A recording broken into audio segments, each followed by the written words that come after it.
Okay, so this is the second episode of the Modern Anglo podcast. I don't know what I'm going to call this podcast yet. It's only the second episode, but I think the Modern Anglo is a decent name. So today I've got Thomas Chester.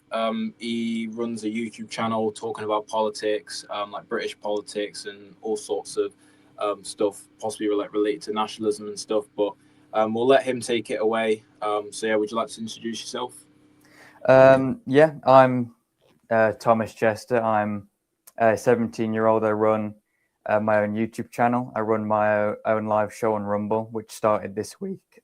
this week, called Everything for Britain. I kind of covered the war in the Middle East, kind of demographic change, talking about the Gorton and Denton by-election and stuff like that. Yeah, sounds good, man. Basically, sort of similar stuff that I do on my channel. I mean, I've been going for like nearly a year now, but yeah, like it's good to see more people get into the space and that. So, I mean, I guess the first question I got asked is like, what got you into politics and YouTube and this just whole space in general? Well, kind of politics for me has been kind of a long running interest. It is quite a long story, so I'll keep it relatively brief. But I kind of, around the age of like 13 years old, I became quite interested with history and kind of stuff like that, kind of looking at just kind of the general history of the world, not kind of specifically Britain or England or anything like that, kind of looking into my own history, just general stuff. And then kind of that kind of been going on for a little while, kind of interests in, history, kind of reading up on World War II, kind of stuff like that, kind of looking at old ideologies and stuff like that. But then kind of when I started doing my GCSEs, I chose business as one of them.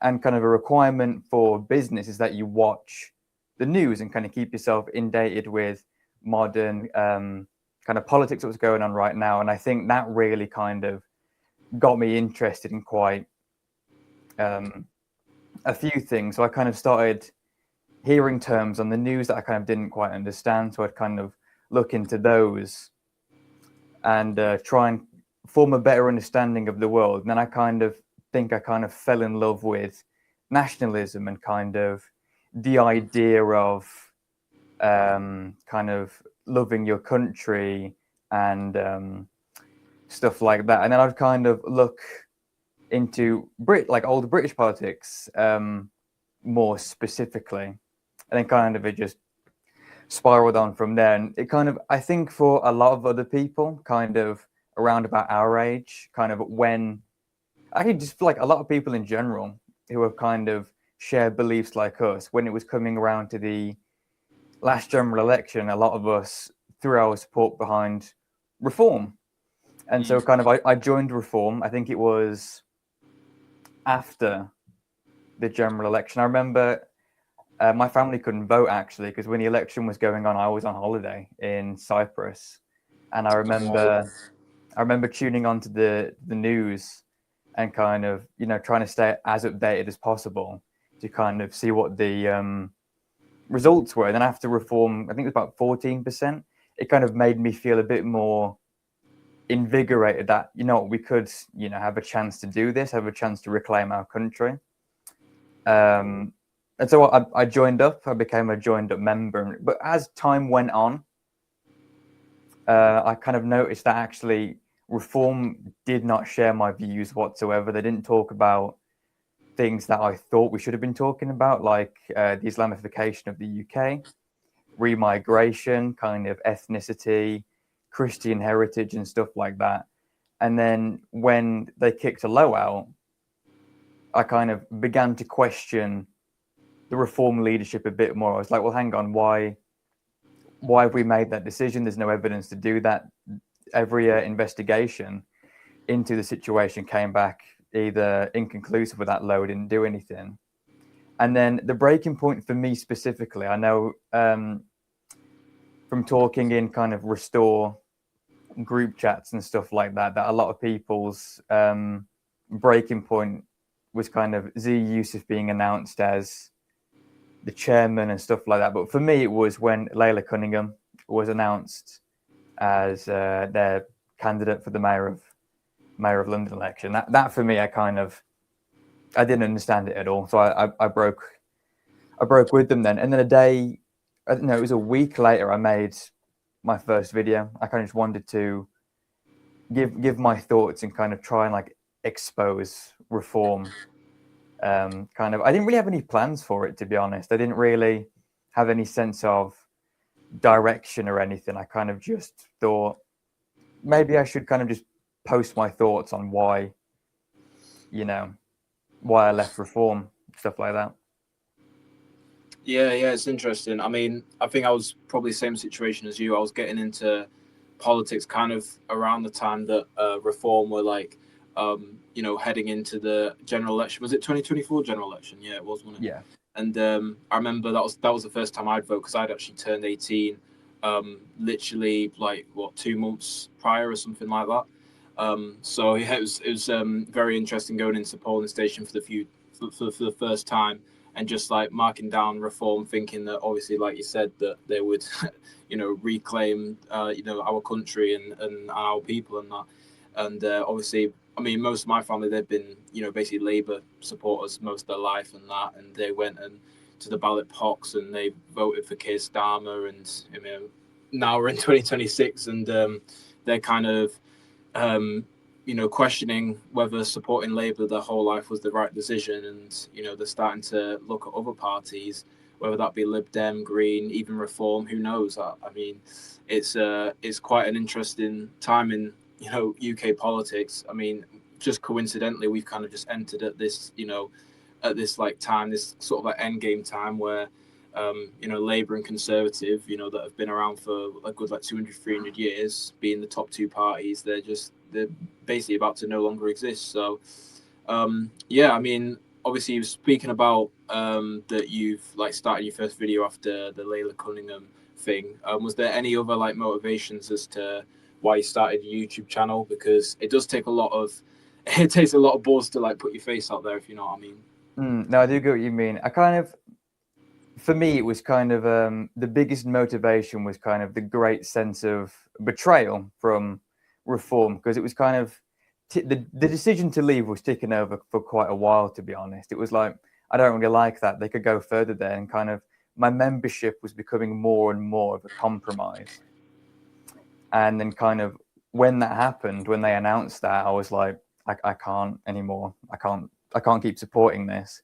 So I left, and then kind of wanted to get my grievances out, kind of try and send a message to reform supporters that actually this isn't the right movement to throw our support behind. I mean, there wasn't another alternative there. I remember early days, my first few videos, a lot of people were telling me to join Advance and trying to get me to join Advance. So they did it so much, I had to make a specific video about why I wouldn't join Advance. Because everyone just kept saying it, and I had to just say it to like 50 different people. I was like, I just have to make a video dedicated to it. But yeah, it was mainly kind of a sense of betrayal that, well, actually, this right wing movement that we were promised for kind of, reclamation of our people, of our heritage, to kind of reverse the replacement, actually didn't exist. Farage, it didn't believe in the vision I believed in, and the vision that I do believe that a lot of reform voters do have. So I kind of just wanted to get that message out there mostly, and then it kind of, I don't want to say the word blew up, because it didn't really blow up, but kind of took off. It kind of took off a bit, and I was like, maybe I should, keep going, talk, more and more about a few things.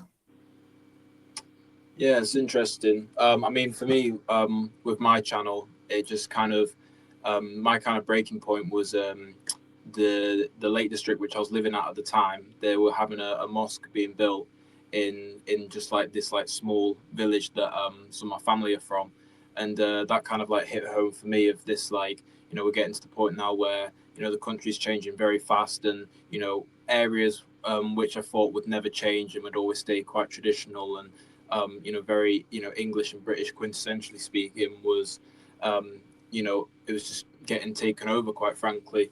And I remember I had a lot of people sort of like commenting, especially like older folk. I mean, we were saying before the podcast, there's, most of our audience isn't actually people our age, which you'd think is quite surprising because, you'd think that we'd make the videos to target people like us, but it's actually more, 40 to 50-year-olds that were almost like, informing and advising in a way, or, just trying to, get advice from them as well. And, there's plenty of people, like you said, that was, asking you to join Advance. And, I mean, I think I saw some of your comment section one time, and, there was, people taking you in all sorts of directions, saying, oh, yeah, don't get radicalized down here, go down this pathway. And, yeah, it's very easy to get caught up in that, especially when you're young and that. So, I mean,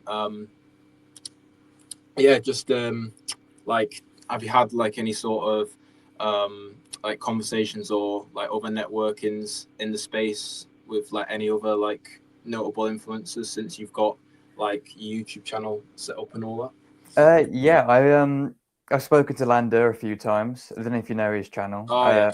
I've spoken to him a few times. He's a nice guy, to be fair, really nice guy.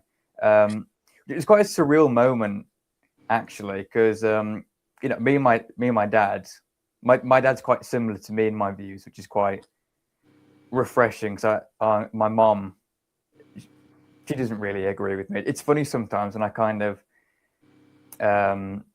because I was telling her about this interview that was coming up, and she was like, "Oh, you're not going to say this, are you? You're not going to say that." I'm like, "Yeah, I'm going to say this." Like, you can't say this. You're not going to get a job. You Well, can't say this. what sort of stuff, like, just, well, general stuff that we already talk about? Yeah, just kind of like general stuff, like the stuff that I talk about in general, like Islam, Judaism, migration, remigration, stuff like that. Just like, you can't keep saying this on the internet, Thomas. You're not gonna be able to get a job.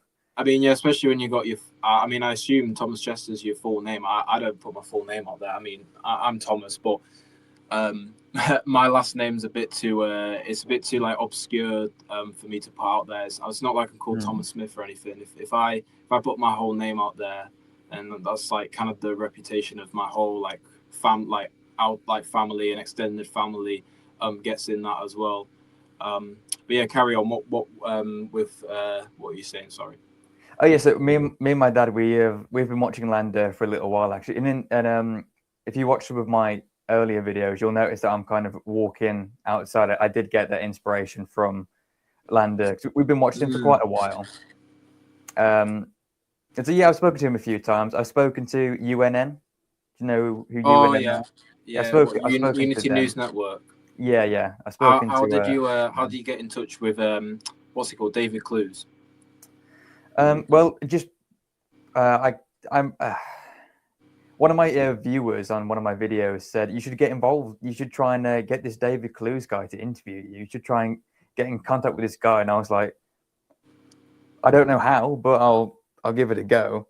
And so I think I commented on just one of his posts, and he followed me back, and we kind of started talking in DMs. And I was like, oh yeah, it's good to see that someone with the size of your platform is kind of saying what you're saying, trying to get the message out and stuff like that. And I was like, well, one of my viewers told me to reach out to you and stuff like that. So I've spoken to David a few times. Yeah, that's interesting because I have had a phone call with him as well, because there's a Twitter account that I also run called Sovereign Vision, which I run with a couple of people, which is kind of the same sort of stuff that I do on my YouTube, but it's more focused on like stuff like foreign policy, rejecting like the clash of civilizations narrative, focusing on like national sovereignty and stuff, more like the sort of outer geopolitical world and that.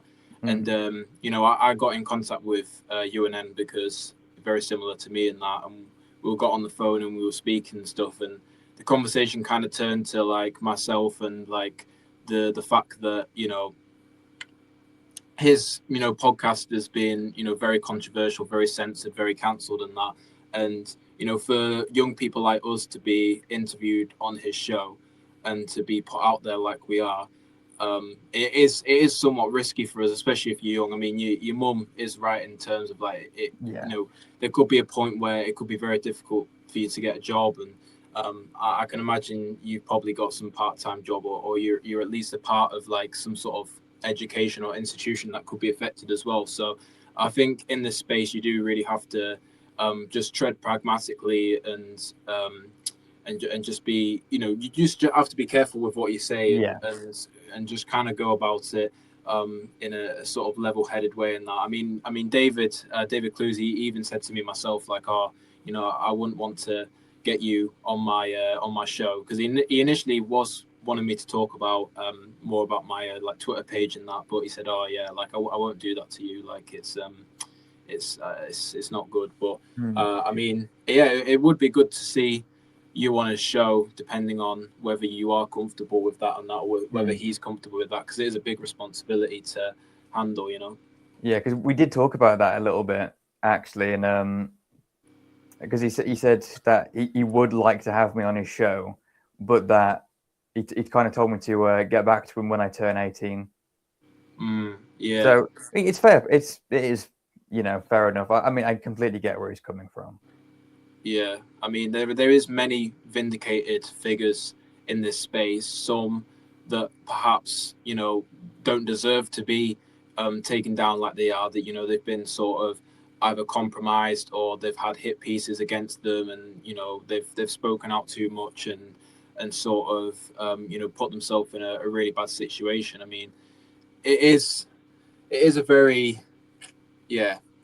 I think there probably is like a part to us where, we're so young and we don't realize the realities of the world, even if we think we do, and there is a lot of danger to that. I mean, what's your sort of thoughts on, like, if you were to go even further and further with your YouTube, perhaps get to like 10K, 100K subscribers, or have your own Rumble show where you've got lots of people tuning in, and you start to get to that point where you get recognized on the street. I'm not at that point yet, but like how do you think that was sort of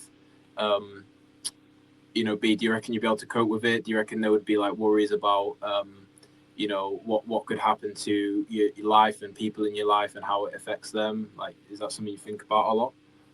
It is, yeah. It's kind of I'm kind of very worried, I would say, for kind of the people that are in my life, kind of family, friends, myself as well. I do kind of think about, what if I do get vindicated? I remember once, I think this was a few weeks ago.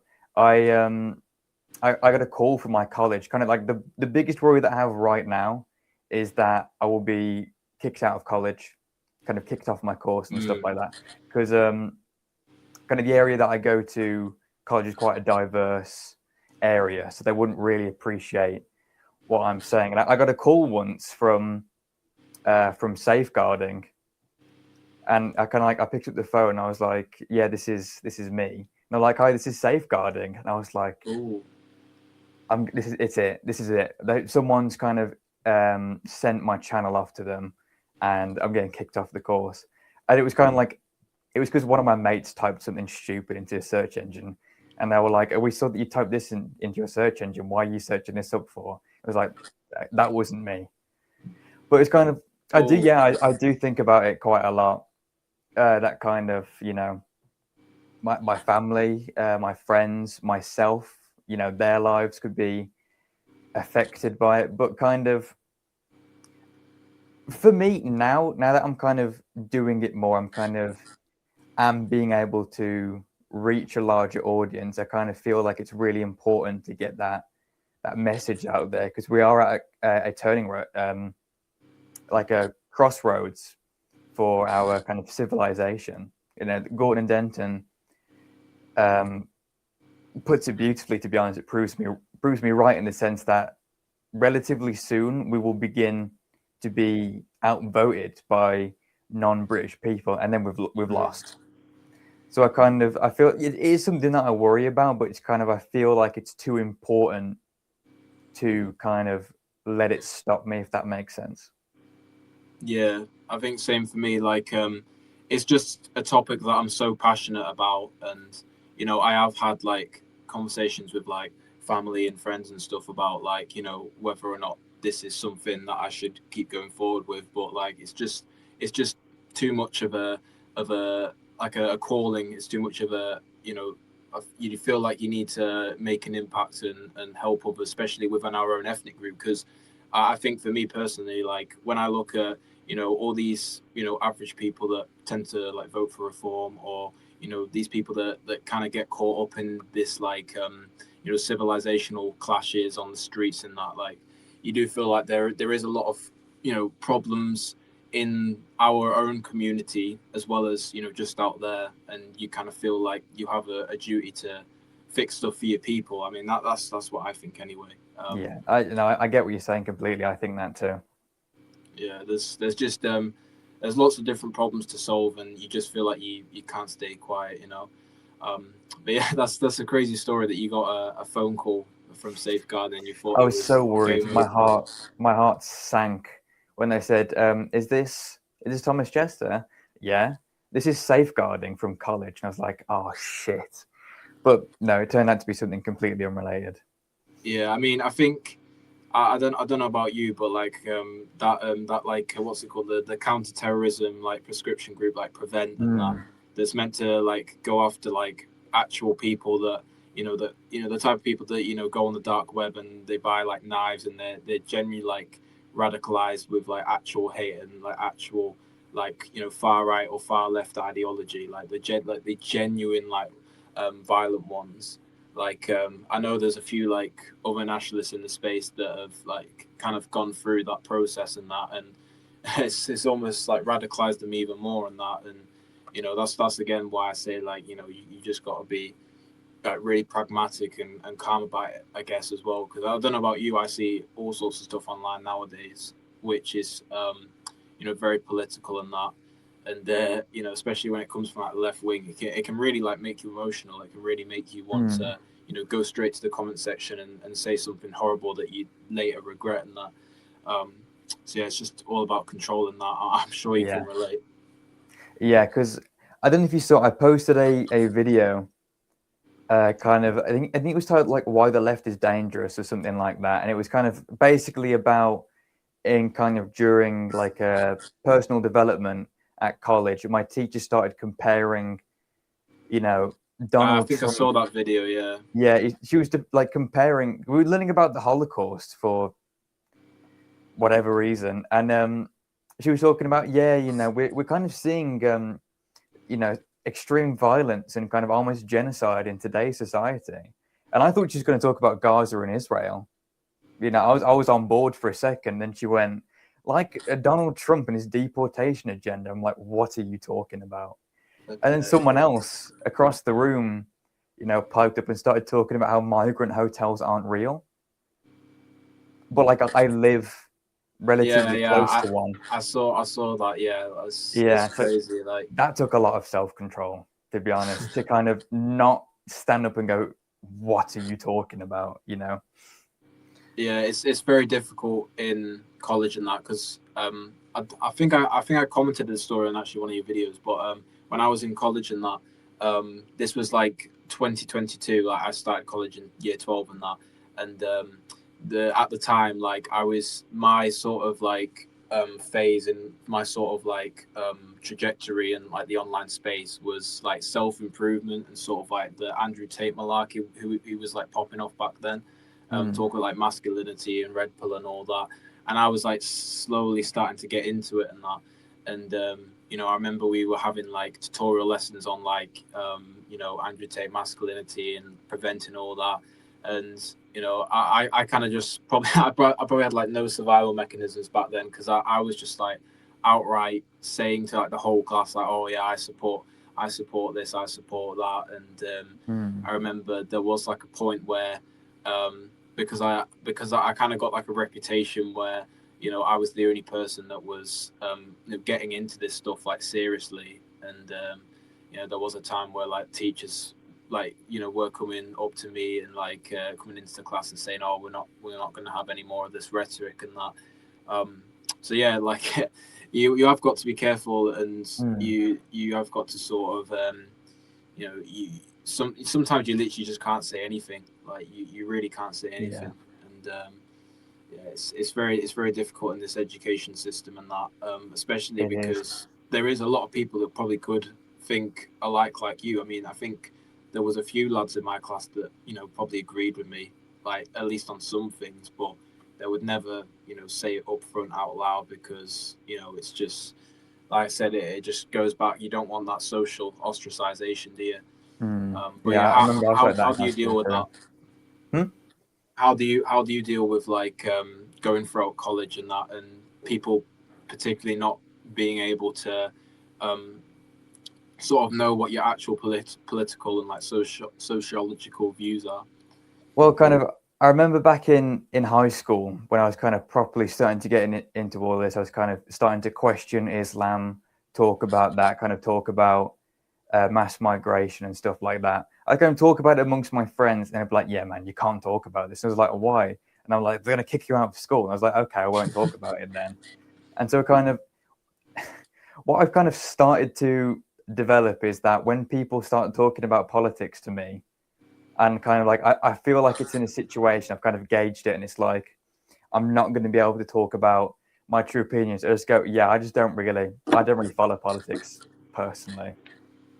I kind of just lie and go, yeah, I just don't follow it. Um, Sometimes even that can get you like people riled up. Like being apolitical these days, especially like in the sort of the what's the word? The sort of just times nowadays where everything's very volatile, especially mm, like in the Middle East and that, and how that's affecting us worldwide. Like being apolitical just isn't an option. Like I think there's a famous phrase on the left that like, oh, centrists and apolitical people are just like closeted right wingers, you know. mm. So 'Cause there's that argument that kind of if you don't support us, you support them. It's kind of like I don't get that argument whatsoever because even though I'm not apolitical, you can be apolitical. You can not have a stance. You can not have an opinion, and it's not kind of well if you don't support us, you support them. It's quite dangerous language I think that you see from a lot of kind of left wing organizations and individuals and stuff like that. But yeah, I remember I did have something kind of like that happen at one point because there was kind of the class was talking about reform and GB News at one point, and they were like, "Tom, what do you think about all this?" Like, I don't really have an opinion. I haven't been following it. And they were like, "What? Reform are racist? How can you not think reform are racist?" And I'm like trying my best to kind of say, "I don't follow politics, man. I don't." when So I kind of secretly just you did, yeah, that's yeah, crazy. that's kind of how I deal with it. I kind of just lie basically and just say I don't follow it. But kind of when I do talk about it, because kind of in my class, kind of my closest friend in my class is actually a Green supporter. They support the Really, Greens. like Yeah, yeah. closest friend. Like closest friend in the class. Yeah, that they're a big Green supporter. And so I talk with them about it. You know, they know I'm a member of Restore. They know I do YouTube and my show and stuff like that. And so we kind of have like calm, kind of just open debate where it's kind of like not an argument trying to prove the other wrong. It's just talking, which I think is the better way to talk about it. It's like what Charlie Kirk was advocating for. You know, kind of like him or loathe him. It was talking a lot of sense in terms that we need to have open and honest debate and just kind of be allowed to say what we think, kind of without the risk of being ostracized and stuff like that. Yeah, no, that's crazy. I mean, that's really good that you've actually got a close friend who's like completely different politics to you. So I Mm. know I do have some friends that we just never talk about politics because it's just not really any of our interests in that. And like I think there's a lot of friends that I've got that are they do lean quite left and that, and they don't really know that I'm kind of more on the right, and like I feel like there's so many people like that are very like political that you could be friends with them very well for like 2 3 years and never have a political conversation, and like you can still get along with them very very well. You know, like Mm. there's all these different people like online and that make political accounts a bit like mine, especially like on TikTok. I mean, I've got a TikTok account myself, and that and there's a lot of people on there who kind of like self-appoint themselves as like a political expert, and Mm. you know, it's just full of rage bait and just people like genuinely getting like heated at each other. But I feel like just in real life, like none of these political conversations tend to happen. I think people tend to Mm. be a lot more calmer, like face to face, whereas obviously online and that people um, go off on one. You know, so Mm. yeah, that's really good that you've actually got people that you can have open dialogue with because um, I think the sort of like political divides are um, so like spaced out nowadays that They really are, yeah. Because yeah because I have a mate. He's on X. He's kind of trying to do a similar thing to me. You know, we've been close friends for like a really long time. He doesn't agree with me politically. I'd argue he's kind of more centre right, that kind of thing. He supports the SDP. You know what the SDP are? is it Social Democrat Party? Yeah, he's kind of Yeah. a big supporter of them. And I mean, it's like a few days ago, I said something. He reposted it, bearing in mind a close friend of mine, and he kind of started going off, saying, "Oh my God, look how anti-Semitic this guy is." It's it's it's people like this that deface the right wing of politics and ruin it for the rest of us. The majority who aren't like this. And I responded to it and I provided proof because I said something like, I think it's when Tommy Robinson got invited to America by the US government. And I said something like, oh, of course, it kind of like in quite a jokey tone as well. I was like, oh, of course, the US government's invited more Jews over. And he responds saying, oh my God, this is so anti Semitic. Tommy Robinson isn't even Jewish. He's defacing right wing Yeah, politics. he's like Jewish by heart, you could say, like Yeah, but essentially. I responded to him with a screenshot of Tommy Robinson saying, "Yeah, I'm Jewish, mate."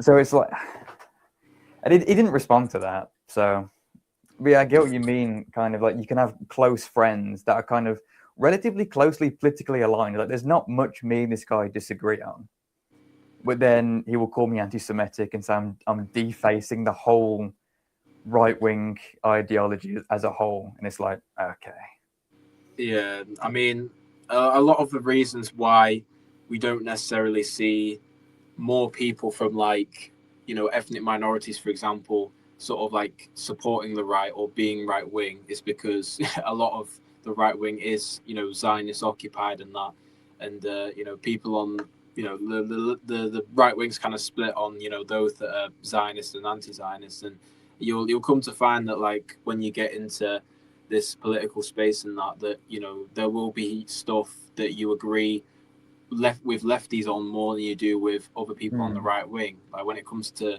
like the Zionist issue and the conflict in the Middle East, I mean, me personally, I'm actually agreeing surprisingly more with this, what the average Marxist is saying compared to what Tommy Robinson's saying. So yeah, it really does put things into perspective, doesn't it? Of how like especially I think on the right especially there is genuinely like a lot of infighting, and you could say there isn't just like political divides, but there's sort of ethnic divides as well. Because I know that your party with Jeremy Corbyn that was popping off about like 6 months ago, that kind of hmm, all fell through because there was like an argument between like Zara Sultana and Jeremy Corbyn, and then there was this sort of like paradox where all these like left wing communist parties are trying to like appeal to the Muslim vote, um, but the Muslims they're kind of starting to become more like sectarian, like you were saying before, like they don't really align with the left. They kind of align with the left because they're like pro-Palestine and they tend to be more inclusive and try and welcome their ways, but their ideologies are just incompatible, and yeah. I think they would be more inclined to support a right wing Christian party, to be fair, if they weren't so Zionist. So It probably would be actually, yeah. yeah, exactly. So that was the big question of the Gorton Denton by-election. Like, oh, why were the Greens able to appeal so much to the Muslim vote even though they were just, everything about them is just, it's Well, just yeah, so completely different. they're led by a gay Jew. And it's like It's crazy. this doesn't correspond with Islamic values. If Polanski went over to like Saudi Arabia and was with his boyfriend, talking about how he's Jewish, he'd probably be like arrested or stoned. But like these Yeah. people are voting for him, and I think kind of I started to talk about this a bit in my show, the video I did on it. I think you kind of see that ethnic minorities and kind of religious minorities vote more for the left, even though they're kind of more socially conservative, because that the left kind of advocate for kind of pro-migration, open border policies. So it's kind of like voting almost against your political values in order to kind of ensure your future in a country and kind of ensure that you can get more people like you in your country. You don't feel like such a stranger, because this is kind of behavior that migrants have exhibited throughout history, that they kind of come over and kind of form their little community, their little kind of neighborhoods and streets and then areas. And I'd be walking through Wolverhampton. I was walking through Wolverhampton with a friend once, and they live there. And kind of we'd walk through an area, and they would say, "Oh, don't talk about Islam, by the way. We're in the Arab Really? area." And I was like, "What? We're in the Arab area of Wolverhampton?" The And enclave, then, flipping heck. I mean, I yeah, know it's it's like, quite Arab and like Muslim in that area, but still, that's pretty crazy. Like to it actually is. say it like out loud. Yeah, there was specific like, don't talk about Islam or Arabs and migration. We're walking into the Arab The kind of no-go street. zone. Yeah, Yeah, yeah. and it, surprisingly, now, sue me if I'm wrong.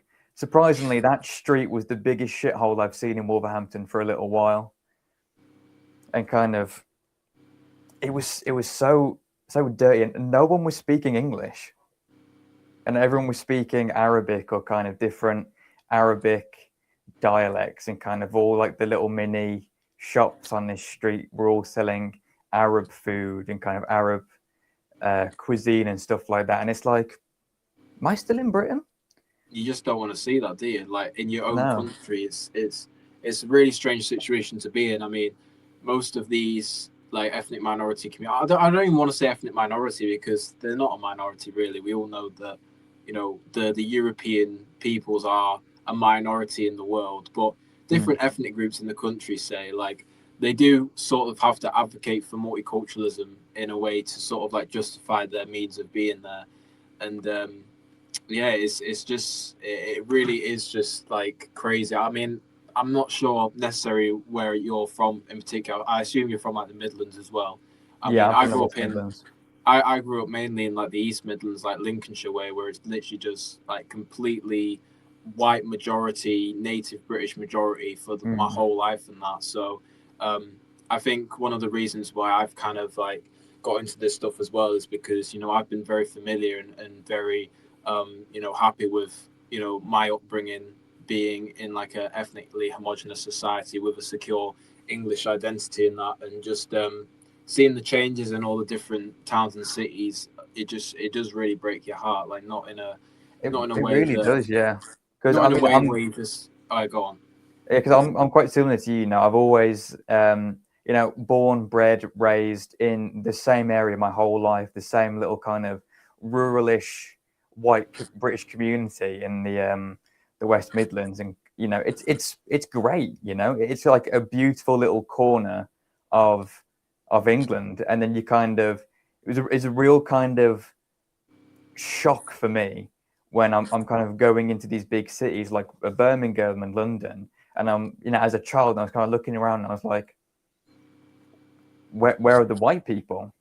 And kind of you look around, it's like almost unrecognizable in a few places, and you will always find that when you go to these places, your parents are like, make sure you're holding your phone in your pocket, make sure you're kind of walking with your hands in your pockets, kind of just be careful because someone might nick something from you. And like growing up where I'm from, that's never been a reality. Yeah, you're You know, always able to like walk down alleys in the middle of the night, like in your small town and that. Yeah, I mean, like my area, it's great. You can walk around in the night. You know, there's nature reserves near me. You can just walk around them at night, and it's great. It's safe. But you couldn't do that in like Birmingham or Luton or London or some of these other places. And kind of, I think the biggest Yeah, you kind just of gotta be extra careful, aren't you? Like you're yeah, gonna be more alert, like anyway, you know. yeah. But I think kind of the biggest shock to me is then kind of when I went to college, and it is a more kind of diverse area. It was like, wow, it's kind of this is how bad it can get. And then kind of if you look at the that kind of really reinforced my views. It's kind of like, yeah, I am saying the right thing. I am thinking the right thing. Because kind of you want to kind of preserve what you know, which is like Rupert Lowe says, proper Britain. You know, you grow up in these white British kind of native areas, and it's peaceful. It's great. You know, like people get along. You know, there's less crime. There's less kind of tensions. You can kind of it's just kind of like a better time in You're all general. just under the same consciousness. It's the same sort of like. Sometimes it's very hard to describe, but I think the best way to say it almost is like spiritual. It's almost consciousness, all the different mannerisms and cultural practices and stuff that you undergo. It's all it's all a shared heritage that's been bequeathed through generations after generations because you are part of the same ethnic group. I think sometimes people seem to think that ethnicity is just ancestry and that's it, but I think it's a lot more than that. It's like our ancestors were at the same place at the same time. Like we've gone through like a journey together, and it's not even about skin color at the end of the day. Like if our ancestors just happened to be dark, like it wouldn't really change anything. Like if they just happen to be like have a dark hue, it's like you know we've been through the same stuff. We've gone through the same lineage, and we have the right to inherit the land because our ancestors didn't fight in the world wars or through all these different battles throughout history to just hand it over to some other person from the other side of the world. Like no, they gave it to us, and I think that's what a lot of yes, it's what a lot of I think like ethnic or other ethnic groups in this country, foreign ethnic groups, don't really understand. They kind of just think it's kind of all down to race, which I do understand it. Like people think, oh, it's just all skin color because there has historically been sort of like eugenical and like epigenetic sort of like legislations and sort of ways of doing stuff, like especially like in America. I think it's more prominent, the sort of like topic about race and that. So I do get why people think it's about race, but I think there does need to be a re-clarification that this is about lineage, and it's more than just like people looking the same. It's people just actually being the same, being Yeah. similar. Well, I mean, it's our people, you know. It's our people built our country, our home. And so when you have people who aren't like us, who haven't, you know, been here like we have, they don't share our culture, our mannerisms, the way we talk, you know, all of this stuff, they do feel like strangers. And that kind of going back to your point earlier, it's like something spiritual. I do agree with you. I feel like it's like a sense of home and kind of community.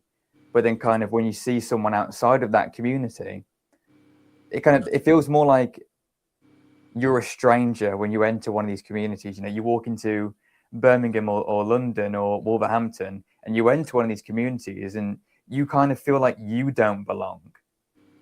When actually it's kind of more so, if anything, the other way around. You kind of I don't like it, to be honest. Feeling like a stranger in your own homeland isn't a good feeling. I don't think it's a feeling that anyone should have to go through anywhere in the world. You know, like you said, it's not about skin color. It's not about prejudice or anything like that. It's just about preservation of kind of what we had. You know, our country, our culture. That's what makes us unique as a people, as a nation, and as a country. It is our culture. It is our way of life, our way of doing things. Excuse me, our value system. You know, that's what makes Britain so special. I mean, why do you visit other countries? Why do you visit Russia, China? You go to see the history. You go to see kind of their culture. You go to experience the country, experience the people. And that's exactly what Britain should be like. I don't think it's wrong for me to say that I want Britain to remain British, to remain unique, to remain as our country. You know, I'm under the firm belief that a nation is the people. But I mean, isn't that the definition? Anyway, that kind of a Yeah, nation like is a group of people. etymologically speaking, like I think nation or like natos or something, it means something to do with like people or tribe or kin. Um, but yeah, like it is a very complex topic, nationalism, because it does get bastardized in different ways, like civic nationalism, Mm, which technically isn't even nationalism whatsoever, and now it you've got isn't like now. ethno nationalism, which technically just is nationalism, and that. And then obviously you've got like Christian nationalism and like all these other different branches and that. But I just wanted to ask this question that's came to my head because it's something that I've really pondered about recently, which I want to ask a lot more like nationalists in the space. But to you, do you believe that nationalism is a vehicle or it is like an end goal? Like in terms of like, do you think that nationalism is, a way to get to somewhere, perhaps that spiritual consciousness we were talking about, or do you think it's like the end goal, like just there's nothing else beyond that? That's a good question. To be honest, that is a really good question. I feel like it is kind of the end goal. I feel like that sense of nationalism, that sense of pride, that sense of community with your fellow kind of Englishmen or kind of Scots and Welsh to a certain extent as well. If you want to talk about kind of the wider kind of union, but I think that is definitely something to aim towards.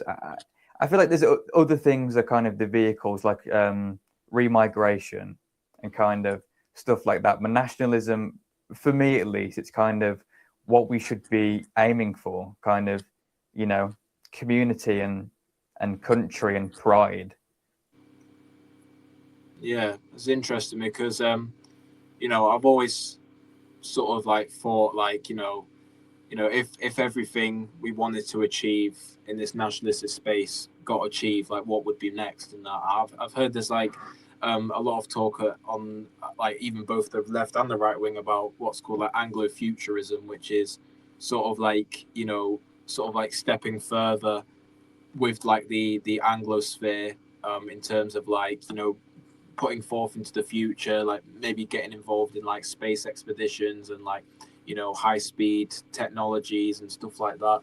Um, so yeah, I mean, obviously that's a lot to think about, obviously, because Mm. we're very far behind from anything like that. But it's just interesting to see like how far people really think about this. I mean, I know like Steve Laws, for example, obviously advocating for the total remigration and that.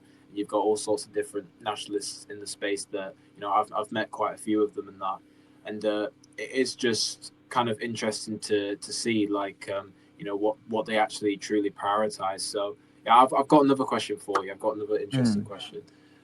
So would you rather the current situation that we've got now in terms of like the demographics and everything, or like a majority white country but everyone is like majority like Muslim? Ooh. I want to Well, I see like kind of what you prioritize, like when it comes to like religion, ethnicity, culture, all that. well for me, kind of, I think now in terms of Islam specifically, I also think it about Judaism to a certain extent, but I'll get back to that in a second. But I think Islam for me, it has adapted from something more than a religion. I think for me, it's more like an ideology. It's more like a way of life. It's like you have Islamic values now, just like distinctly not British. You know what I mean? So it's kind of when you say kind of majority white but also majority Muslim, then for me it's not majority British. It kind of be it's it'd kind of be like if the country was like majority German or French or something like that. It's still majority white, but it's not British. Okay, You get what I mean? majority like native British, I mean, but like obviously it's still majority Muslim. Like, do you think that like when you like I see some of these like Muslim converts nowadays that are like actually native British and that, and some of them like I feel like they're very performative online and they're very like Hmm. self-deprecating in their like in their actual like native British identity. I think they downplay that a lot, mainly because Islam kind of teaches you to not be nationalistic in a way, like the ummah, which they call it. It's like they're kind of like one set people, and they kind of see like tribalism and stuff as a weakness, which I do get. But Hmm. like I I think do like see a lot of these converts. Um, there's something about them where like even like the whole accent changes because they're like they're starting to invest their whole life like reading the Quran and being around more people that speak in sort of like Middle Eastern accents and stuff, and it just isn't everything culturally just sort of like goes out the window. And like yes, you do see these like Muslim converts that like um they kind of make like a fusion with their British identity and the Muslim one, but that's almost like worse in a way because you're just bastardizing it and kind of like yeah. changing it and rubbing it in our faces in a bit. But yeah, I just wondered your thoughts on that. And it is an interesting question to be fair, but like I said, it's kind of there is a distinct difference, I think, with kind of being British and sharing British values, and kind of like it's 50-50 for me. So you kind of like these Muslims or Jews who do not share British values, they, in my opinion, either are not or kind of aren't completely British. Because that's like a big thing about a nation and a people is to kind of that kind of shared value system, that kind of shared way of life and culture. So kind of Islam does not share our culture by any means. It actively teaches against using our culture. And kind of like what you're saying as well, Islam is very against nationalism. But kind of like the whole idea of nationalism is that kind of that I understand it at least is that kind of your people and your nation come first and above else. Kind of your interests come first and above else. But kind of Islam teaches you that Allah comes before everything. Kind of to love something more than you love God, Allah, or to put something above Allah and His interests is to kind of you're not Islamic. Then you're not a Muslim. You're not doing it properly, so to speak. So it is kind of very anti kind of nationalism, like you said about kind of tribalism and that kind of thing. So kind of for someone to have kind of Islamic values but be British, it's a good phrase you use there. You are kind of bastardizing your culture. You're putting it aside anymore. It's not your culture anymore.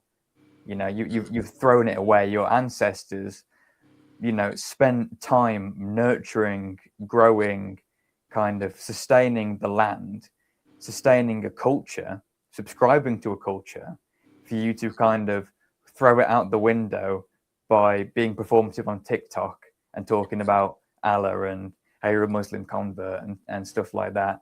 And for me, it's a very similar thing for the Jewish people as well. Because I mean, it is that the Jewish people, they kind of act and even refer to themselves as a race of people.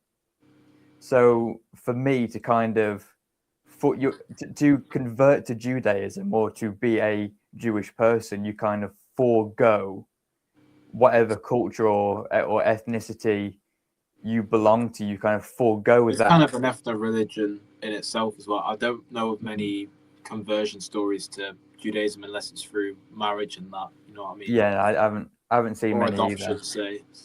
Mm. But yeah, that is really interesting. I like what you said about the sort of like tribalism and like Muslim element of that because I think the Abrahamic religions as a whole do have their similarities and they do have their differences, but theologically they do tend to be more similar. It's just sort of like the practices and the ways of doing stuff that makes us so different, and how we've been kind of let separate throughout history. I think there is sort of a I think the word is like Napoleonic, or sort of like, I guess, like tribal view of like religion, of being like, if you think about like the Crusades, where the Christians and Muslims obviously went against each other many times. And there's like the complications with like Jews in Europe being kicked out from many different countries for like taking control a lot of like the money, working in the banks, and being like sort of like publicans and stuff.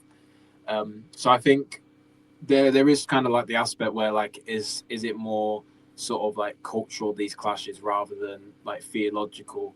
um but yeah, there's just like, for example, I could never see myself converting to Islam, because when it comes to like pork, like pork, I like absolutely love pork. Or I love it, you man. know it's or just like, I can't like stand like the burqa and stuff like that, and how that just basically like demoralizes women and that. But yeah, I mean, it's a very complex sort of situation, the sort of like Islamic world, and the Christianity, and all that.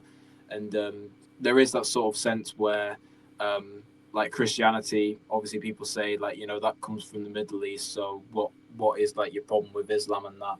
um, but I think mainly the sort of like Christianity that we're familiar with, it is compatible with our culture, mainly because it's been in the British Isles for many longer years, but also because it's sort of it has almost been like Romanized and paganized, if you think about the history of like the Roman Empire, and how they've spread Christianity in that. And that's why I'd say it's a lot more digestible for the European peoples, because it's almost been like years and years ago, when we were pagan, it was almost marketed to us in a pagan way. I mean, if you think about like Christmas and stuff nowadays, that does come from like the Yuletide pagan traditions, especially on that date and that. So it is very complex about the sort of history in that. And like some Muslims would argue like, oh well, do you benefit the truth, rather than like trying to honor your ancestors, and like the cultural heritage before that. And yeah, it is a very like um interesting thing to get into. But I was just wondering what your thoughts on that, the sort of like differences between the two religions and that. Differences between Christianity and Islam. Yeah, like based off what I said, in terms of like the sort of like history behind it, the sort of like tribalistic conflicts that we've had. Well, I think the main difference is kind of going back to the point you raised, that kind of saying that, well, if Christianity and Islam come from the same region, then what's your problem with Islam if you are a Christian or you're a part of a Christian nation? But it isn't really about where the religion comes from. It's kind of, I mean, that happened like thousands of years ago. It's a completely different time now. Our nation and kind of our way of life, our law system, our kind of national values have been built off of kind of pagan and Christian values. It's kind of been over time, hundreds or thousands of years. We've kind of curated this our own set of way of life that has been built off of our religion. And the same it can be said for Middle East. They've been Islam for thousands of years. They've been Islamic longer than we've been Christian. So kind of they've curated their own way of life. And I think kind of, especially like back in the days of the Crusade, it was kind of a lot more like, my God is the only God. So I need to kind of combat kind of people that are following a false prophet. And it was very much the same for Islam against Christianity. But I feel like as time's gone on, Christianity has kind of gone more towards the direction of, well, my God's the only God for me. But Islam has kind of mostly remained the same, where it's kind of, my God is the only God. And I need to spread my religion to spread the word of God, because these people are believing in a false prophet. These people are following the wrong religion. You mean like That's how like Christianity, especially in like the modern sense, has been like westernized through like liberal yeah, values and that about like, oh, like, everyone has the freedom to religion and that, and obviously that is quite a nice thing. I mean, for me personally, like, my problem with Islam kind of stops once it stops influencing most of Europe. Like the Middle East, they can they do what they like. We don't really have the right yeah, to say that Islam shouldn't be prominent over there in the countries that it's especially native to or prominent in. Like Islam hasn't really been westernized in a sense. It's kind of still going based off its historical form and that. But mm, we could say that obviously with the Middle East conflict that's going on at the moment and the sort of just situation that's been happening over there, all the different conflicts and situations and that, we are starting to see like the first sort of like westernized or like sort of like Zionist controlled like agenda to sort of like pacify most of these like Muslim countries. I mean, I think if you see like what the UAE comes out with nowadays and that, and how like UAE is kind of like open itself to like the rest of like the world and the West, and you see the people there. They don't really look traditionally Islamic in the sense that like the sort of like imams, they're not growing big bushy beards, which is kind of like advised in that sort of part of the world. And not every woman's like wearing a hijab. Like a lot of the you got like a lot of OF models there, for example. mm. They might not necessarily be breaking the law in the sense of like the sexual morality and that, but it's sort of just like creeping in slowly. I don't know if you've like noticed that at all. I have, yeah, kind of. When I talk about politics a lot with my family, I talk more about Islam than I do Judaism, because that is still. I find it It's a interesting. no-go zone, isn't it? I Yeah. find it interesting how much of a red line that is. But like, I can say these things about Islam, and that's kind of a bit controversial. Kind of, that's a bit of a weird standing point. But you do you, I guess. We'll talk about it. Kind of our differences. But then I bring up Judaism, and it's like we can't talk about that. The Holocaust, the Holocaust. It's like, okay, but yeah, we Yeah. talk. We do talk a lot about it, and I kind of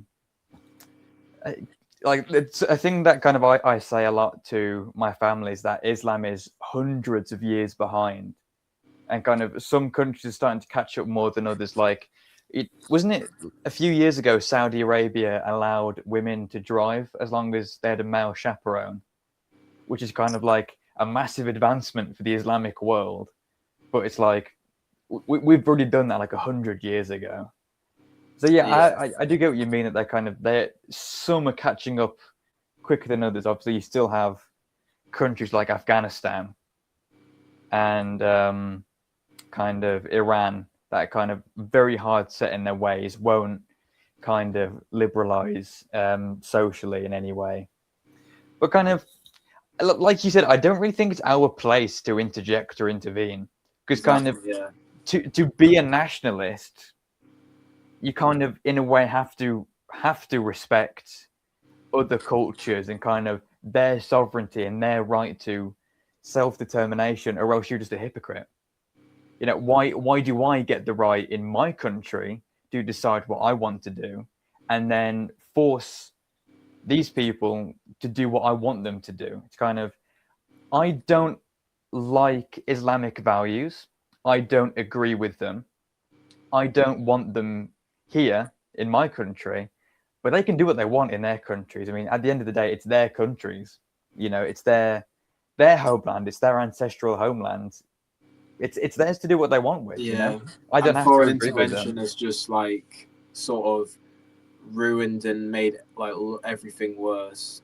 Mm, And we're just stuck in this like big hole now where there's a lot to reverse. And I think, yeah, like you'll be surprised like when you speak to people, and I think what you're talking about is what's called like ethno-pluralism, which is like where you sort of believe that everyone has the right to their homeland, and like you actually do respect different ethnic groups and cultures in a mm, sense that you want everyone to be preserved in their set place, and you believe that like mixing together and diluting one's identity does cause more conflict than necessary in that. And yeah, I think you'll be surprised, like when you speak to different people and you sort of champion their right to their own advancements and prosperity, that you'll end up actually getting along with them a lot more well than you would like left-wing people in your own ethnic group, which is kind of insane to really think about. surprising. You know, the people that are calling kind of are you a racist or like an ethno-nationalist, and then kind of, you know, you go and talk to people of other cultures. Like I have quite a few friends from the Netherlands. I talk to quite a few people from the Netherlands, and we're kind of talking. And like I like other cultures. I really do. You know, I love traveling. I love seeing other cultures, but I love seeing other cultures in their homeland, if you get what I mean. Like I go and visit France to see France. Yeah. I visit Germany to see Germany and stuff like that. And I'm in the UK to be in the UK. Yeah, you know what I mean. I don't. That's true diversity, isn't it? That's true diversity because because that's when diversity works. When we're all in our own country, our own homeland, and then kind of we can travel temporarily and kind of see these things, you know, learn about history, kind of you know, experience other you know, cultures. Like I was saying earlier, I'm a big history buff. I love history. And so me and my dad, I think it was last year and the year before that, we kind of did like a little tour around Europe, like a little World War II tour to kind of visit like battle sites and kind of, you know, the Führer bunker and kind of World War II museums, but in their respective countries. And, you know, it's good to visit places and learn about the history, but kind of you also have to, if you do enjoy that, you've got to think as well that, well, actually, history and culture to a place is important. So we need to employ that back home, or else we will lose everything. Yeah, like I say quite a few times, it's considered to be a controversial thing to say, but kind of I've said it quite a few times that the British people, kind of the native white British people, will go extinct if we go on the way we're going, and that's not something I want to have happen, because we lose Britain, you know, we lose our history, everything that our ancestors for thousands of years have built. You know, we lose the Anglo-Saxons. You know, we lose the Christian heritage. We lose kind of the history of the empire and stuff like that. And it's kind of it's something that has to be preserved. It's something that has to be spoken about. But for some reason, it's something that is so kind of shut down. This idea of ethno-nationalism. And I was talking to one in my comment section the other day, because I was talking about something similar to this. And I was saying I'm not going to label myself an ethno-nationalist. And then someone in my comment section said, "Well, it's not bad to be an ethno-nationalist." I'm saying it's not bad to be, but I don't want to label myself. Everyone kind of is like deep down, really, because I mean, you could, even if you were to like extrapolate like the meaning of nationalism and like use the word like, it's just like another form of like tribalism. Like you've got an in group and out group. Like the left wing kind of operate in the same way. It's just their sort of like criteria to enter the group is just based on political views, whereas for us it's based on, you know, whether you've got shared ancestry and shared culture. It's just it's just they're basically saying, quintessentially speaking, that like, you know, our criteria is morally better than your criteria. It's like you see from Zach Polanski, he kind of talks out against ethno-nationalism and stuff like that, calling it far right Nazism, extremism. But then he literally said a word for word on the news: Greenland is for the Greenlanders. It's their home.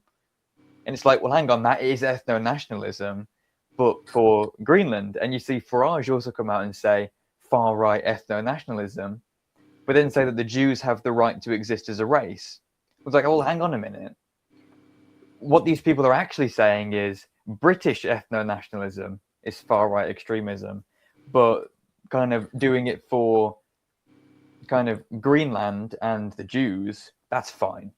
That's quite normal to say, but to say that kind of Britain belongs to the British, that's racist, apparently. Yeah, the only reason they'd be able to justify about that is because, based on historical context. I mean, obviously we go back to like the British Empire and the stuff that the Anglo people have done throughout history.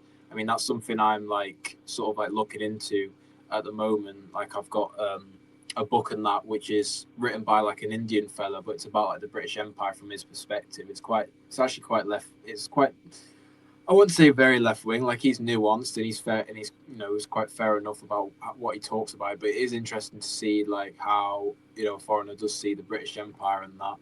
And yeah, it's just it is all just down to that. And Greenland for the Greenlanders, obviously, like because they're technically a colonized nation. Like obviously Denmark and all that are the ones that like own that landmass and that, and the Inuit tribes that like migrated through America, like the north of America, um, to be there and that. Like they've kind of just settled there and done their own thing away from the rest of the world. So the left kind of see them as sort of like something to be protected and like they've done no harm. They're just like a cute little animal, whereas the Britain, for example, we're like the lion, we're like the predator, top of the food chain. That's probably how they see it. And that it's kind of a sense that like British ethnicity is something I've spoke about in my other videos about the Anglo-Celtic people. We need to be monitored and surveilled now. Like we can have our sense of pride, but it's got to be based on different regulations that the elitist world gives to us. Sort of like we just can't be trusted left to our own devices anymore because the people don't want a repeat of history. That's kind of how I see it. I don't know if you saw that Donny on British Got Talent. He wrote like a poem, and it was the most like mainstream, like quintessential multicultural, piece of work that I've never seen. Like he was basically talking about, England basically means to me like Turkish barbers and Oasis and Mo Salah at Liverpool and Ian Wright at Arsenal and Eid and all that and Diwali and just basically everywhere in the world can have access to Britain and make it what they want it to be. But as soon as the actual natives of the country espout anything to do with what it actually means to them and what's actually native to this country, it's just not allowed. But yeah, I was wondering what you think about. I completely get what you're saying. It almost kind of feels like everyone gets an opinion on what Britain is to them, except the people that Britain actually belongs to. So it's kind of like this guy, talking about how Britain means to me. Have you kind of seen it? Diwali. I haven't seen it. No, I haven't watched Britain's Got Talent. I'll be I haven't either. It just popped up on my feed, and it was, yeah. Maybe it's like a plant or something. Like maybe it's been put there deliberately because possibly the exact thing you were saying. Like he got the round of applause. I don't know if he got the golden buzzer, but like Alicia Dixon and all that, she was crying her eyes out. Like, oh, it's so beautiful and poetic. Like, oh my God, it's so beautiful, this multicultural thing. It's not like it's resulting in the murder and the degrading of my culture, of my fellow kind of nation people. Like the biggest example, when anyone kind of brings up multiculturalism and kind of, well, how do you think it's failed? How do you know it's failed? The Pakistani gangs, immediately, because that is like an ideology, like a gang of Pakistani Muslim people who are going around and are kind of abusing young white British girls for being white British girls. So kind of multiculturalism has systematically failed at every level, and it is so obvious. And the only reason why these people don't think it's failed is because they don't look into it enough. They just see the headlines and kind of go, yeah, well, multiculturalism is so beautiful. And it's kind of, it's this, it's that. And it's like, well, actually, look at it in practice. There was like a serial stabbing up in Scotland from this like migrant guy, and he went around. Was this recently? This was recently. Yeah. And he like went around and he stabbed a bunch of kind of white kids, It's like, well, we all know why he's done it, but no one wants to talk about it, or at least if you do talk about it, you're a racist. But then kind of you see in the media and adverts and stuff like that, it's kind of like it's being portrayed as almost the opposite. It's almost like the white people are harassing the kind of the ethnic people, when it's actually the other way around. And then if you saw my video on it, I was talking about the Transport for London ad that they took down, where it showed this black man harassing a white woman, and they took it down after one complaint. And I was saying, I kind of like it's very blatant and obvious anti-white racism in the sense that it's actually the opposite. It's just inaccurate. In London specifically as well, the kind of native white women are being harassed and abused by migrants and by ethnic people.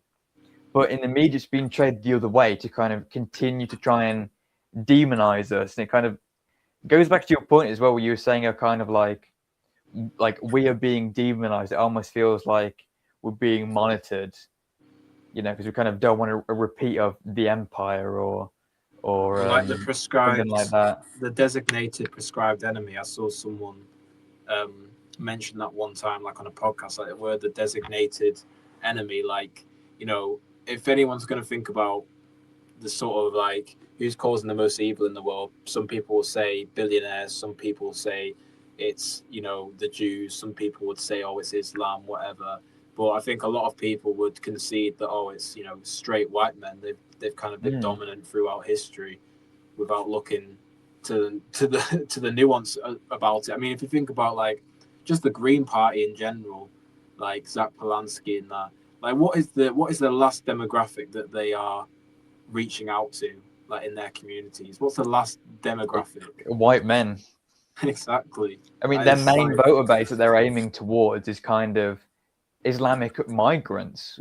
Realistically, they're kind of reaching out to people who are just in no way British, in no way have kind of contributed towards our history and have built the nation that we're seeing today. And we're kind of seeing this globalist kind of distinctly anti-British party trying, what I would say, actively kind of destroy what we have as a nation, as a people.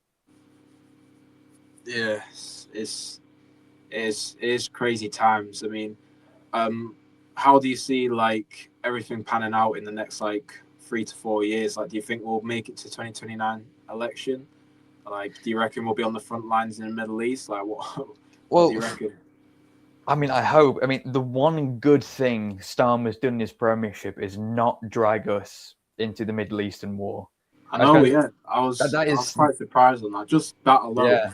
Yeah. Like.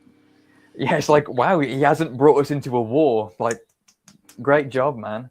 But it's probably the only good thing he's done in his premiership, to be honest. So I'm hoping he sticks along that line. And kind of as we see Restore specifically gain support, I think I don't think the election will happen in 2029. It'll be 2027 or 2028. I think it's going to be an early election. I think Starmer's going to be gone after May, when Labour lose like really badly in May, all around in kind of the English local elections, the Senate and Holyrood elections. He's gone then. Someone's going to challenge him and oust him. Who that'll be, I'm not so sure. I thought it was going to be Streeting. I made a video about it. I thought it was going to be Streeting and Rain a ticket against him, but they're talking about sacking Streeting now. He could mount a crazy. West Streeting as the PM. Could you imagine? I don't want to be honest. I mean, at least he's a white British man, but still, like. But kind of, I think that kind of it'll definitely be an early election. Starmer's going to be gone by May. We're going to have someone new in place. They're going to have a crack at it for a little while, realize that Labour is unsavable, and then call an election. And then kind of, well, depending on kind of how much Restore grow. I mean, with how much we are growing, with how much we are growing as a party. Wait, is this mirrored? No, I think I can see it. Yeah. It's not quite mirrored though, so I'll take it off. But with how quickly we are growing, I mean, we're projected to overtake the Conservative Party by membership in late next week. We've been put on another poll where we hit 7%. So it's incredible growth. There's a lot of momentum behind it, and I think realistically, kind of, if the elections in 2028, I think there's a chance that we could kind of win it, or at least do incredibly well, where we're influential. But if it's kind of 2027, I think it'll be Reform and the Conservatives, to be honest, to win it. Yeah, it is an interesting one. I haven't actually asked you about Restore Britain. I mean, my opinions on it is I'm not an official member of Restore Britain because I'm already very in touch with like a few like smaller grassroots Christian nationalist parties. But you know, like everything that Rupert says, like I do stand by. It's just, I guess for me, it's just like the skepticism of like, is this just going to be another compromise party? Is there really any political solutions? And like, is there time for Restore Britain to make an impact? Like you're saying, we could be having an early election. Like, what's your sort of thoughts on that? Like the sort of criticisms of Low and Restore. Well, to the people that say that they're splitting the vote, I've said this a lot of times on my channel because it quite frankly pisses me off when people say they're splitting the right-wing vote. Number one, Reform, like, no one's vote belongs to a party. See, there's no vote share that's being split. Reform are not owed what they're polling at. It's not kind of 28% of the electorate need to vote Reform, and if they don't, they're betraying the party or something like that. It's kind of, like Lowe says, it's quite an arrogant way of looking at politics and kind of looking at your voter base. But it's also the fact that Reform just inherently are not a right-wing party. Oh yeah, absolutely. They are the Tories 2.0. So if anything, the Conservatives are splitting the centre-right vote, and Restore is the only right-wing party that at the moment is making enough headway for it to kind of make a difference. Because, like, I have seen stuff from the NDP, kind of Britain First. I mean, I used to be a member of Britain First, and kind of, they are saying some good things, but kind of no one's making the headway that Restore and Low are. So I do think there is genuinely a really good chance that, if not winning the next election, gaining a lot of influence and headway in the next government, where it's kind of like opposition, maybe the official opposition to kind of a Reform Conservative coalition. So, I mean, whether it's opposition or government at the next election, I do think that Restore can make a lot of kind of progress over the next few years. I mean, we've already made so much progress over the past few weeks since it was launched. So I have high hopes. I do have a lot of optimism. Whether that's kind of misplaced, I don't know. I mean, I hope it's not. What they're saying, it is good policy. I would like to see this enacted. And for me, it is a bit of a compromise because kind of I don't agree with Restore word for word. Yeah, I think kind of, a lot of people, like for most parties, have their grievances, and then sometimes if those things get bigger and bigger, then people deflect, or they leave the party and that. So just kind of what happened with Reform. And when I joined, it was a massive compromise because they weren't talking about some of the things that I wanted them to, which kind of like, well, this is our best chance. And then when I kind of saw that actually they're not going to make a difference, so just using it as a vehicle for the time being, Yeah, it kind of, I feel like Reform definitely, they have changed the country for the better because it's set precedent now. Kind of the argument that, well, a vote for anyone other than Labour or Conservatives is a wasted vote. That's kind of, that argument has been obliterated. It's gone to show if enough people support a party, it breaks the mold. Like Reform have made a lot of headway. They've made a lot of progress, especially in kind of the May elections last year. I mean, the Greens have done the exact same thing. They're doing well polling. They're doing well in by-elections and stuff like that. So it's set precedent now. And I think off the back of that, that's the reason why Restore has been able to make so much progress in such short space of time, because it's no longer that argument that, well, we have to vote for the biggest party because the smaller ones are never going to get in, because Reform were the smaller party and now they've got a really good chance of winning. So it's kind of broken that stereotype for a lot of people. It's kind of like, oh, we can actually vote for whoever we want realistically, and it will make a difference. So I think kind of that has definitely changed the country. That's definitely changed the country for the better. That's changed politics for the better. I don't regret being a member of Reform. I just don't think anyone should support it anymore, to be honest.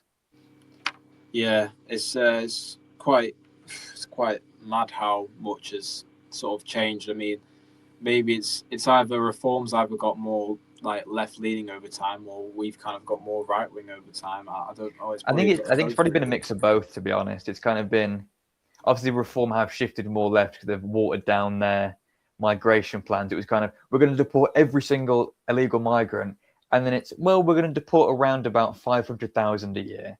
Well, we're only going to deport the men. Well, we're going to deport around about 300,000 a year. Yes. And they have watered it down quite significantly. And they are kind of, it was also going to show now that Restore's rising and Reform are kind of trying to shift back to the right. It is just showing that it's all performative. You know, Farage is a politician at the end of the day. Farage has always wanted to be in power, to be a politician. So it kind of sorry, what were you saying? Oh, nothing. Yeah, carry on. So kind of, it has definitely set that precedent where kind of it's broke the mold. We can now vote for whoever we want to. I mean, that's what you're saying, shifting left and right. But I think as well, from seeing how Reform betrayed us, I think that's also kind of made us shift a little bit more to the right, to be a little bit more kind of not compromising, because a lot of us compromised with Reform, and then Reform broke that. It's kind of, well, fuck it, we won't compromise anymore. Because I mean, I remember kind of, you know, I've been speaking out about Islam for quite a while to family and to friends, but I've never really spoken about Judaism or anything like that until kind of after I left Reform. I mean, I've always held the opinions and beliefs that I do now, but kind of now that compromise and trust has been broken, I feel like it encourages people to go, well, I won't compromise anymore. Then I'll say what I think needs to be said, and you kind of are a lot more open about things that you believe in. Yeah, it just sort of starts out where you get like curious about things and you start asking questions, and then like even just asking a question, people retaliate and say, "Oh no, you can't say that," and that makes you even more curious, and you just can't help yourself sometimes, you know. Because I remember I was having a discussion with someone, and it was about Epstein, and I was talking about, well, it's quite interesting actually that Epstein, you know, was a Jewish man. He uses phrase like goyim and stuff like that, kind of Jewish supremacist some people don't even know what that means. It's crazy. Yeah, kind of using Jewish supremacist language, and then you kind of look into it a bit more. It's like, well, actually, he held quite a close relationship with the ex-prime minister of Israel. Well, actually, he had quite close ties to the intelligence agencies, kind of military intelligence agencies in Israel. Well, actually, you look and you kind of go, well, Israel were making deals, kind of these businesses, kind of military intelligence businesses and agencies were making deals with the United States, and Epstein, an American man, was helping out the Israeli businesses. And then you also got to go and kind of think, well, actually, he's photographing a lot of powerful people, and these powerful people are doing stuff for Israel. And then you have kind of Jewish media in terms of kind of people, you know, media kind of outlets that kind of have Jewish influence, or kind of they are owned by Jewish people. They're saying that Epstein is Russian affiliated. I'm saying all of this, and they're like, Thomas, you can't talk about this. The Jews have been through a lot, Holocaust, all that kind of stuff. And I said, well, actually, I didn't say anything. I didn't make any assumptions. I'm saying facts. I actually haven't made an opinion yet. I'm just saying, isn't it interesting that the hypocrisy? Yeah, I'm kind of saying, isn't it interesting that, and then listed all that, and they go, well, you can't talk about that because of the Holocaust. And I'm like, well, I didn't form an opinion. I Well, didn't criticize anyone. where did you say you talked about this again? Just to a friend. I was just talking with a mate, and then I said, well, why are we talking about the Holocaust now? And they were like, I don't actually know why I brought that up. Because almost been like hardwired into our brains that it's something that we can't talk about, and like you say, it kind of makes you question it more. Where you go, well, actually, why can't I talk about this? Why can't I question this? You dive a bit deeper, and you kind of start to realize other things, and then the deeper you go, the more pushback you get, and then you get people start to call you anti-Semitic, and people stop wanting to talk to you as much. I haven't reached that point yet, but I know watching Nick Fuentes, he talks about how people stopped talking to him, like entire friend groups stopped being friends with him when he started talking about stuff like this. Yeah, other guys even as well. Yeah, I'm talking to my fellow goyim, and it's like, well, hang on a minute, why are we so pro-Israel? You look at the nationalist side of politics. Almost innate, isn't it? Like we can't help it. Yeah, we can't help it. Yeah, it's almost like the default setting. Someone brings up something that's a bit critical of Judaism and the Holocaust. It's like, well, hang on a minute, where did that come from? No one was talking about the Holocaust at all. And people will call me anti-Semitic without knowing anything about me as well. Like I've been to the camp in Dachau. I went to the concentration camp in Dachau to experience it. I found it a very moving experience, to be honest, to see what these people went through. And it is genuinely terrible to witness, to think about how that is possible. But then so I obviously don't hate these people.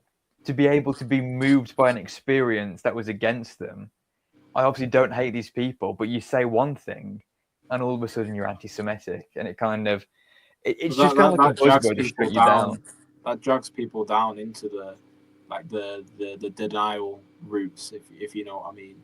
Yeah, I know what you mean. That's what I mean by people get more curious when they're not allowed to, ask questions, because it becomes a big mystery in that. And yes, it's just it is what it is, isn't it? It is, yeah. Yeah.